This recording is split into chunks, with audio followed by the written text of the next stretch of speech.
Good afternoon, everybody.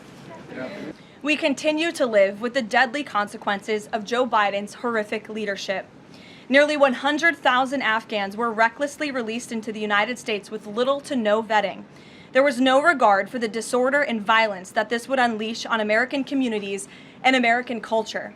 Reportedly, thousands of these strangers and unknown individuals were flagged to the Biden administration for national security, public safety, and fraud concerns. But the terrifying truth is that the Afghanistan debacle is just a small part of Democrats' complete and total betrayal of the American people during the Biden years. The tragedy that we just witnessed the day before Thanksgiving is a reminder that untold thousands of terrorists, gang members, and criminals were invited into our country and remain here to this very day. The border is now secure. That means ensuring the monster responsible for this atrocity is prosecuted to the fullest extent of the law and faces the most severe punishment possible. In the wake of last week's atrocity, it is more important than ever to finish carrying out the president's mass deportation operation. America cannot allow millions upon millions of unvetted illegal aliens to be rewarded with amnesty after they broke our nation's laws to come here. They must go back to their home countries. It is also essentially, we continue to live with the deadly consequences of Joe Biden's horrific leadership. Nearly 100,000 Afghans were recklessly released into the United States with little to no vetting. Sarah and Andrew represent the very best of America. Two young patriots who were willing to put on the uniform and risk their lives in defense of their fellow Americans.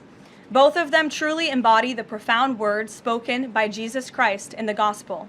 Greater love has no one than this, to lay down one's life for one's friends.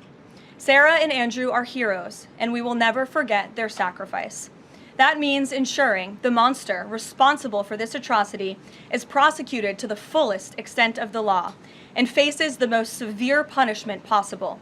It also means reckoning with why this atrocity was allowed to happen in the first place, so that it may never occur again. Here are the facts. The terrorist who gunned down American soldiers blocks away from the White House in an ambush was an Afghan national who was flown into our country by Joe Biden's administration in September 2021 in the chaotic wake of their botched withdrawal from Afghanistan, one of the most embarrassing moments in the history of our great country.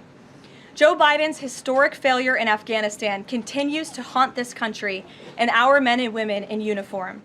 Not only did this surrender... What should the 2 million people with pending asylum claims or the roughly million people from the 18 other countries of concern know about what's going on in the review? What's the status of all these other people?